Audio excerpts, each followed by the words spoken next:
Bonjour les amis, aujourd'hui on se retrouve en Normandie qui, vous ne le savez peut-être pas, est une terre celte. Alors je vous propose de découvrir cette culture, la culture celtique qui est à la fois méconnue, passionnante et mystérieuse. Allez, bienvenue chez les druides.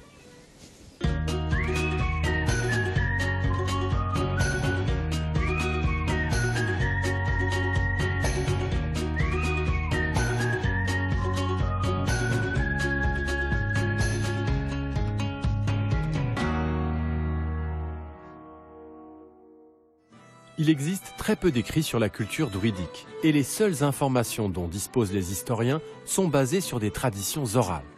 Pourtant, partout sur le territoire normand, des passionnés continuent à la faire vivre. Mystérieuse culture, il faut un œil averti pour la dénicher. C'est pourquoi j'ai fait appel à des spécialistes pour m'aider à m'en imprégner. C'est avec la nature et les arbres que les druides cherchaient une connexion énergétique.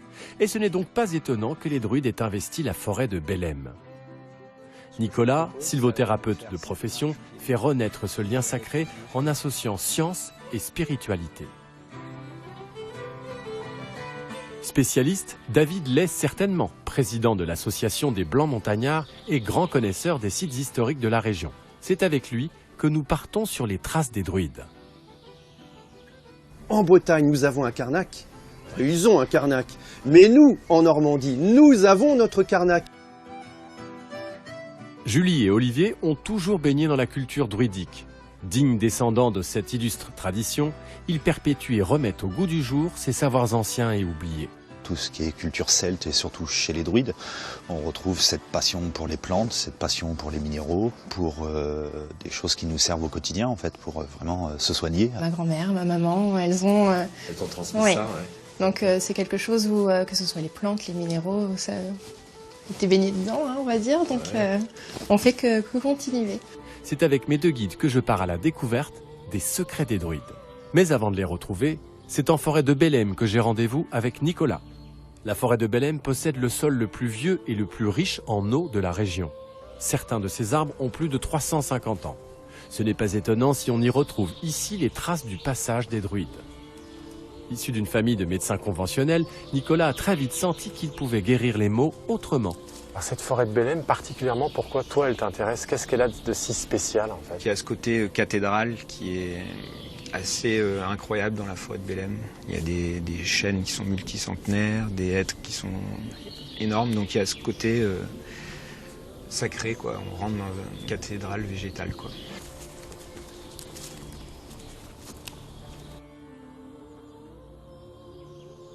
Donc on pourrait imaginer même que dans cet endroit-là, par exemple, il y a des druides qui sont venus il y a plusieurs centaines ou milliers d'années et qu'ils ont fait leur pratique druidique, spirituelle. Alors avec des arbres différents, ouais, mais avec le même sol, ça c'est druidique. Voilà, le sol, c'est important. Véritable sanctuaire, la forêt de Belém cache en son sein une pierre druidique. Nicolas aime faire découvrir ce lieu de culte ancestral à ses clients. Donc ça, c'était la pierre des druides. Ouais. Qu'est-ce qu'on pouvait célébrer auprès d'une pierre comme ça? Ce qui célébrait souvent, c'était, on va dire, les esprits de la nature et de sacraliser en fait l'endroit. Il pouvait y avoir des rituels sacrificiels là-dessus? Les sacrifices, souvent, c'était en fait le discours des Romains. Voilà. Parce que les Romains ont voulu chasser les Celtiques. Voilà, c'est ça. Donc il fallait inventer un peuple assez monstrueux et du coup, on a souvent parlé de ces sacrifices, quoi. C'était la propagande de l'époque en fait. Voilà.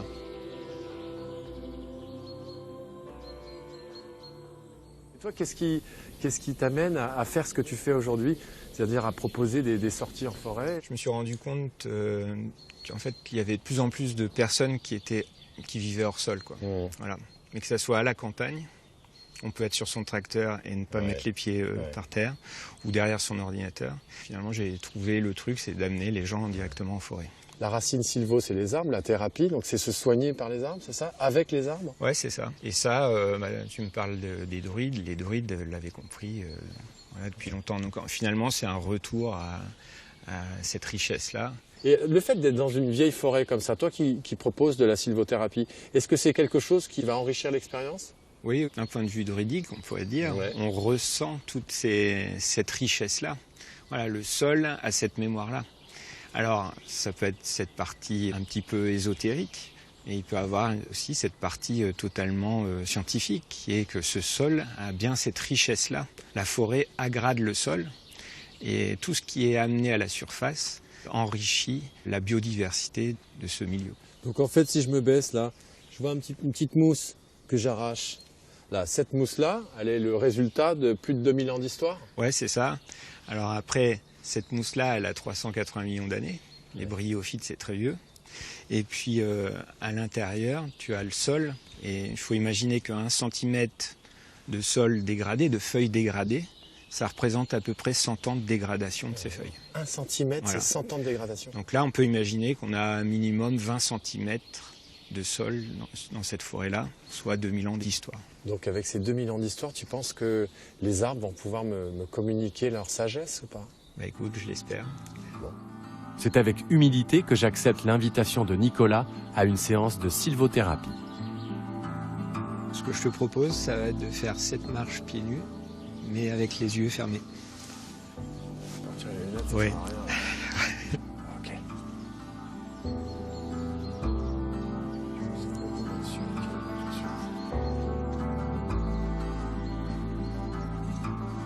Si tu le souhaites, sur ta droite, il y a un arbre. Là, dans cette direction-là. Un petit peu plus en arrière. Voilà. Et là, quand tu seras en contact avec lui, tu prendras vraiment le temps d'ouvrir au maximum tes sens.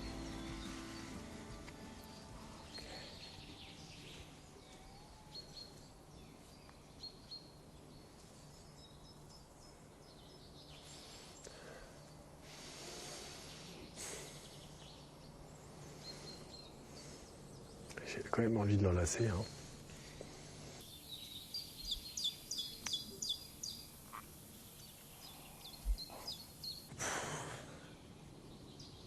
Trop fort. J'ai un peu de mal à trouver mes mots. Mais il y a quelque chose qui fait que j'avais une envie de l'enlacer en fait. Tu vois? Le mot qui me vient, c'est rassurant. Souvent, il y a ce côté-là, le côté empathique, qui ressort fortement en lien avec l'arbre. Ouais. Ça fait monter des émotions, tu vois, je ressens quelque chose comme si j'étais un enfant qui se posait, tu vois, dans les bras de ma mère, quoi, un peu. Il y a quelque chose comme ça de très... Ah, ça y est, je peux tout relâcher. Tu vois? Donc en fait, là, tu peux lâcher justement tes émotions. Exactement. Dans cette sécurité-là. Exactement. Voilà, je sens que les choses se posent tout doucement, dans mon corps, dans ma tête, dans le ressenti, mais j'arrive pas à le lâcher. Hein. Merci à toi, hein, mais je le remercie lui aussi. Hein. Oui, c'est important de le remercier. C'est un double remerciement. On est bien pieds nus. Maintenant, direction le Mont Pinson, où je vais rencontrer David pour comprendre le rôle des druides au sein de la culture celte. Ah, il est beau ce site, dis donc David. Je suis venu te voir quand même pour parler des druides, de la culture celtique. Alors ça, c'est pas un druide, c'est un âne qui nous accueille, qui est juste derrière. Remarquable, Vincent, remarquable. On a de la chance, vous avez vu le timing quand même, on a beaucoup de chance dans cette émission. Alors, ici, on est sur un site où on est sûr qu'il y a une présence de druides ou pas, et de celtes. Oui, puisque nous sommes sur les flancs sud du mont Pinson qui se situe juste en face de nous. Et le mont Pinson, en fin de compte, est un vaste massif du massif armoricain. Et là, en fait, nous sommes évidemment certains que ces Gaulois d'Armorique vivaient sur ces terres. Elle s'échelonne sur quelle date la civilisation En celte fait, en Europe? nous sommes sur la période du bronze et la période du fer. Nous sommes à moins 2000 ans avant Jésus-Christ environ. En fait, Vincent, le plus intéressant pour ces peuples, c'est qu'ils vont trouver tout ce qu'il faut pour vivre. Il y a mais tellement de choses qu'il va y avoir une activité économique. Et évidemment, ils restent et s'installent ici. Au centre de cette civilisation celtique, Oui. il y a les druides. Alors, quand on pense aux druides, on pense toujours à l'intermédiaire entre les divinités et les humains. Est-ce que c'était simplement leur rôle ou est-ce qu'il y avait plusieurs types de druides? Eh bien alors, ils ont des fonctions mais totalement multiples. Ils sont juristes, ils sont enseignants, ils aiment les sciences, ils les travaillent. Et alors, ces druides qui sont multiples dans leurs fonctions, Oui. ils ont participé, ou en tout cas, on a découvert pas très loin d'ici, je crois, un alignement qui pourrait ressembler à Karnak, qui était très important pour eux. Je veux bien que tu m'emmènes voir ça. Eh bien on y va Vincent, un vol d'oiseau c'est pas loin. C'est à la Plumaudière d'Anvou que David m'emmène découvrir un alignement de 9 menhirs, monuments sacrés de la culture druidique. Selon la légende, les druides se servaient des pierres pour rendre des cultes à leur divinité ou pratiquer des sacrifices. Wow, c'est impressionnant de voir un menhir comme ça. On n'imagine pas trouver un menhir, alors d'abord, j'avoue, en Normandie, et particulièrement dans cette zone qui paraît perdue, au milieu de nulle part. Nous, en Normandie, nous avons notre Carnac. Ces pierres levées, en fin de compte, datent du néolithique normand, il y a 7000 ans en arrière. Oui, mais alors il y a quelque chose que je ne comprends pas. Ça peut avoir 7000 ans. Les Celtes arrivant ici il y a à peu près 2000 ans, on va dire, grosso modo, oui. ils trouvent ces pierres érigées, qu'on nomme menhirs. Ce ne sont pas eux qui les ont déplacées ici. Qui alors? Des hommes et des femmes, il y a 7000 ans, vont s'installer et ils vont découvrir les mystères liés au système donc solaire, lunaire et lunisolaire, que savent et connaissent également les druides. Donc concrètement, on sait que les Celtes, c'était un peuple qui a retrouvé la signification originelle de ces menhirs. Ils vont le pénétrer, l'utiliser, le comprendre, améliorer certainement d'ailleurs leur science, par la science des ancêtres, la science des ancêtres qu'ils n'auront jamais connue, Vincent. C'est extraordinaire. Habitant près de la commune de Montchauvet, Julie et Olivier ont fait de leur bocage le jardin des druides. Passionné de culture celte, le couple fait partie du courant néo-druidique.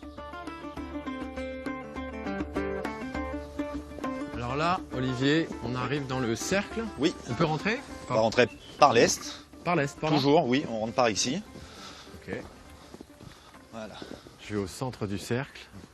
Alors toi, Olivier, tu es guérisseur, oui, mais tu es aussi passionné par la culture celte. Oui. Qu'est-ce qui t'a amené à aimer cette culture-là qui est quand même très ancienne? C'est le retour aux sources, retour à la nature. Je tiens mon nom de guérisseur de ma grand-mère, qui, depuis plusieurs générations, fait ça dans la famille.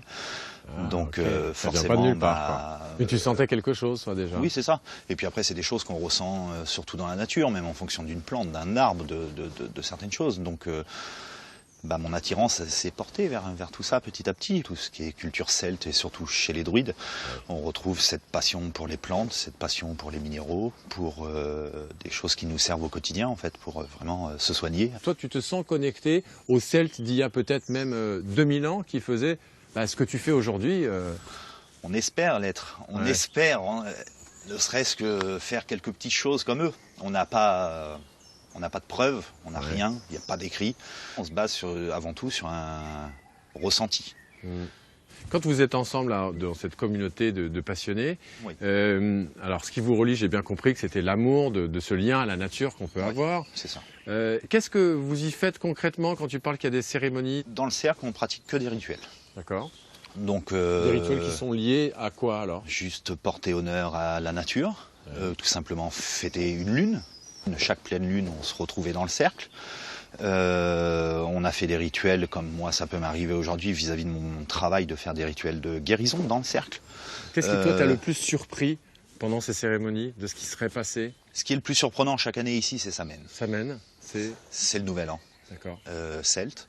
C'est aussi là où le voile est le plus fin entre le monde terrestre et l'au-delà. Et c'est pour ça qu'on fait plein de petites choses, même des veillées qui peuvent durer presque toute la nuit ici sur le terrain, où chacun prend le temps aussi de rendre hommage à ses disparus. Ça, c'est très important. Est-ce que le mystère qui existe autour de la civilisation celte, c'est aussi quelque chose qui t'attire, qui peut te donner envie de rechercher ou d'y placer toi-même tes propres idées, ton imagination? Il y a quand même une grosse part d'ombre sur la culture celte. Mais complètement. Complètement. Donc on est obligé aussi de travailler un petit peu les choses comme on les voit, comme on les ressent. On ne peut pas se dire aujourd'hui, venez chez moi, j'ai les rituels d'il y a 2000 ans. Ouais. C'est pas vrai. On serait menteur de dire ça. Ouais. On n'a rien. On est en train de créer quelque chose. On fait les choses simplement. On se rend service. On s'entraide sur les plantes, sur tout ce qui est naturel, encore une fois. Donc, Bon, ça tombe bien, tu m'as dit on s'entraide. Je veux bien que toi tu m'aides en tout cas, parce que, tu vois, ça bloque un peu à droite, il y a quelque chose au niveau du plexus solaire. Est-ce que je peux m'asseoir sur la pierre centrale? Je t'en prie. Ok.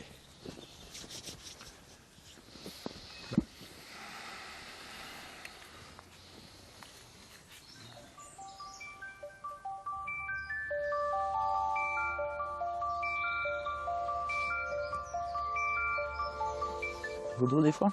Ça bloque ici des fois. Ouais, exactement là. Pile là. D3, D4. C'est ça qui me bloque le coup. Ouais, ouais.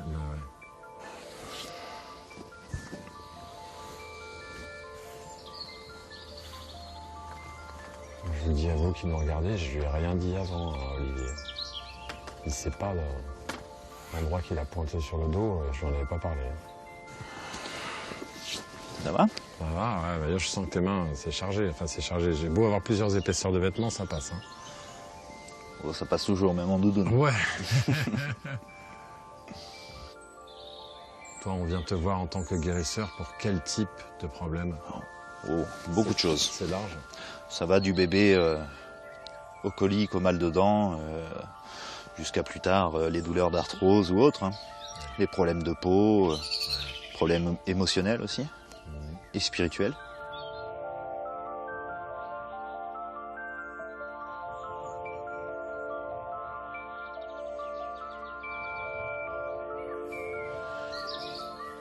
On pourrait se dire en fait qu'on a besoin de toutes les différentes pratiques de médecine. Elles ne sont pas opposées, antagonistes, mais qu'elles peuvent être complémentaires. Bien sûr. Vous savez, quand on a des personnes aujourd'hui qui viennent nous voir parce qu'ils sont en traitement contre le cancer, mais qui font des rayons, donc ils ont la peau toute brûlée, forcément, on ne va pas, nous, leur soigner le cancer, et loin de là, parce qu'on ne va pas avoir d'impact là-dessus, mais on va leur couper les brûlures, ils vont pouvoir continuer le traitement plus tranquillement et sans souffrir. Et voilà. Alors les brûlures, c'est quelque chose qui revient très souvent hein, quand on parle des guérisseurs, le fait qu'ils puissent couper les brûlures. Oui, couper le feu. Hein. Ouais. Ça va? Ouais, bien. J'ai encore une petite gêne au niveau de l'épaule à droite, mais qui est, résiduelle, quoi. Ouais. Elle va rester encore un petit peu. Ouais. Quelques heures. Je te laisse tranquille, là, ça va. Force pas surtout dessus. Ouais. Surtout, il faut laisser le soin travailler, en fait. Là, on a apporté vraiment tout ce qu'il faut au corps pour qu'il se soigne. Derrière, il faut le laisser tranquille et il faut essayer de pas trop forcer. Eh ben, je te remercie. Avec grand plaisir. Plus qu'une passion, les pierres et minéraux sont pour Julie une source de bienfaits. Artisane joaillière, c'est lors de ses balades qu'elle aime découvrir des minéraux. Le quartz, pierre des druides, est d'ailleurs particulièrement présent dans le Calvados. Ça va, Julie? Ça va, merci. Oui. Alors, on ne se connaît pas, Julie, mais je crois savoir que tu es la compagne d'Olivier et que vous partagez cette passion de la culture celte. Et toi, particulièrement, ta branche, elle est plus sur les pierres. Passionnée pour les pierres, donc la lithothérapie. La lithothérapie, donc c'est la thérapie avec l'aide des pierres. C'est ça, à travers les pierres, mais aussi du coup on les utilise donc pour les monter en bijoux. Ah d'accord, on peut faire un petit bijou? Oui, bien sûr. Donc là c'est intéressant l'opale verte parce qu'on est justement sur une pierre qui symbolise l'espoir, on est sur une pierre de renouveau. C'est une pierre qui va nous aider aussi lors des changements de vie. Et en plus c'est joli. Et en plus c'est joli. Est-ce qu'ici on peut trouver des pierres particulières? Tu as déjà trouvé des pierres particulières? On trouve du quartz par chez nous, on trouve de la calcite. Ouais. Après, en bord de mer, on va plus être sur des fossiles essentiellement. Ah ouais. Les gens viennent te voir plutôt pour tes bijoux ou alors pour le travail que tu fais en lithothérapie? Les deux. Généralement, ça va avec. Ouais. On a peut-être, ça dépend des personnes. Certaines personnes vont rechercher d'abord le côté lithothérapie, mais on a aussi des personnes qui sont davantage attirées par le bijou et s'intéressent après aux vertus de la pierre.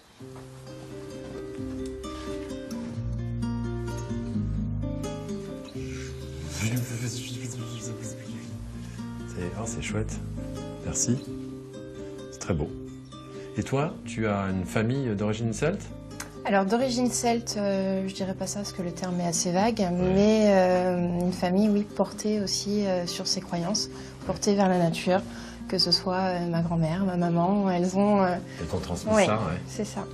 Donc c'est quelque chose où, que ce soit les plantes, les minéraux, ça, t'es baigné dedans, hein, on va dire, donc on fait que continuer. C'est au changement de saison que s'organisaient les grandes cérémonies. Julie m'initie à l'un des nombreux rites de la célébration d'Ostara. Donc là, on va planter des graines dans ces œufs dans lesquels il y a du terreau. Oui. Aujourd'hui, on utilise des petits godets en plastique. Donc, vous qui nous regardez, c'est l'autre solution. C'est la solution, en tout cas, pour ne pas utiliser de produits plastiques. Est-ce qu'à l'époque des druides, à l'époque celtique, on pouvait utiliser les œufs comme ça? On pouvait. Maintenant, il n'y a donc aucun écrit qui nous le confirme, mais oui, c'est quelque chose qui est potentiellement possible, puisque l'œuf est le symbole d'Ostara par excellence, symbole de fertilité. Ostara, c'est le solstice de... L'équinoxe de printemps. L'équinoxe de printemps, d'accord. Là où la vie renaît, on est content parce qu'on va pouvoir manger de nouveaux légumes et de nouveaux fruits. Voilà, on sort de l'hiver. D'accord. L'idée d'Ostara, c'est vraiment d'apporter aussi cette symbolique avec le renouveau. Donc on va venir y mettre un petit papier sur lequel on va écrire un objectif, une envie, quelque chose qu'on se fixe, avant de le planter dans l'œuf. D'accord, ok. Voilà. Donc après, on viendra mettre les graines. Donc là, on est sur des graines de calendula. C'est des graines du jardin qu'on a récoltées l'année dernière. Ok. Et il faut marquer d'abord ce qu'on veut. Hein. Donc ça peut être un mot, ça peut être une phrase, une envie, un objectif. C'est selon... Il faut que je sois le seul à voir ce mot? Oh, vous pouvez le faire partager. Ouais, je peux le faire partager. Écoute, c'est très très simple. Hein. Mais c'est le plus important pour moi dans la vie. La joie. Et donc on va venir le mettre dans l'œuf. Ok. Avant d'y placer les graines.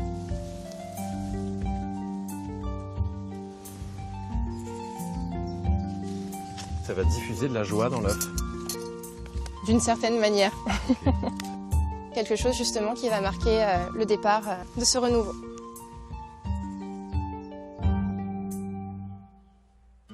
Pour célébrer le renouveau et la fertilité du printemps, Julie et Olivier ont organisé un petit banquet traditionnel. Avant de passer à table, j'aide Julie à apporter les dernières touches au dressage de la table. Oh, elle est belle cette petite couronne avec de la sauge. Pour chasser les mauvais esprits ou... ça sent bon la sauge. J'ai envie de la manger la couronne là. La sauge, du thym, oh, c'est chouette. Et les jonquilles. Et les jonquilles, c'est de saison. C'est ça. On fait la couronne pour le solstice d'hiver, pour l'équinoxe de printemps. C'est vrai qu'à chaque saison, on va faire une couronne différente. Avec les fleurs qui vont avec, on peut venir y ajouter, là on a les petits œufs de caille du coup pour l'équinoxe, mais on peut venir y mettre tout ce qu'on souhaite. Et alors, vous tous, vous vous réunissez tous les combien là, en fait? 8 fois par an en moyenne, Ah oui? à chaque célébration. À chaque célébration, et ça correspond aux célébrations celtes. Voilà, c'est ça. D'accord. On a 4 célébrations majeures pour les solstices et les équinoxes, et après on a des fêtes intermédiaires au milieu. Bon, alors qu'est-ce qu'on mange dans un repas celtique? Ah, bah déjà, le gros morceau de barbac là-bas, c'est quoi? De l'agneau. Et c'était quelque chose qu'on mangeait pour les fêtes ou qu'on mangeait régulièrement? Ah, juste pour les fêtes. Ah ouais, parce qu'on mangeait pas tous les jours de l'agneau. Hein. Je ne pense pas. Pas tous les jours de la viande surtout. J'espère que ça vous fait saliver. Ça sera pas pour vous, c'est pour nous. Puis il y a le dessert aussi. Oui. Le gâteau au chocolat. Non, pas au chocolat. Miel, orange et cannelle. Ah, miel. On en revient toujours beaucoup au miel. Hein, oui. Parce que le miel, il avait beaucoup plus d'importance qu'aujourd'hui. Avec le miel, il a été un petit peu délaissé, malheureusement, alors que ça a plein de vertus. C'était ce qui a aromatisé un petit peu tout. Ah bah, ça fait tout. Et puis là, le miel, oui, est à l'honneur aussi pour la fête d'Ostara. C'est l'abeille, qui est une fois encore le symbole d'Ostara.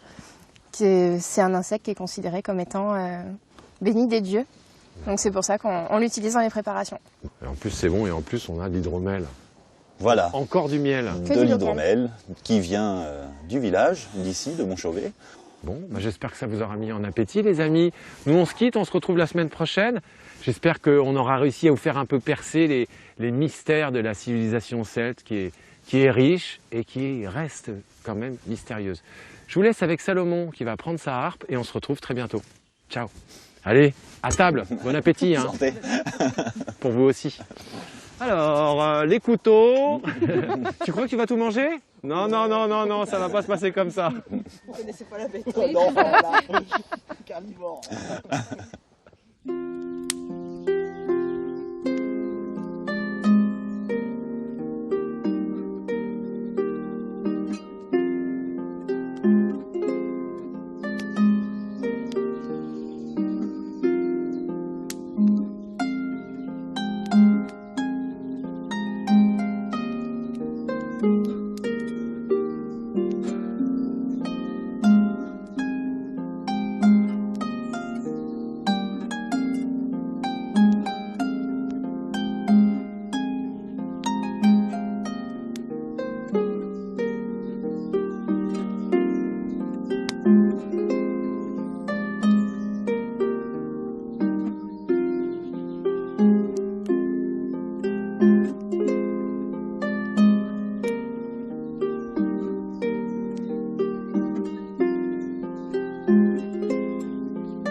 Vous avez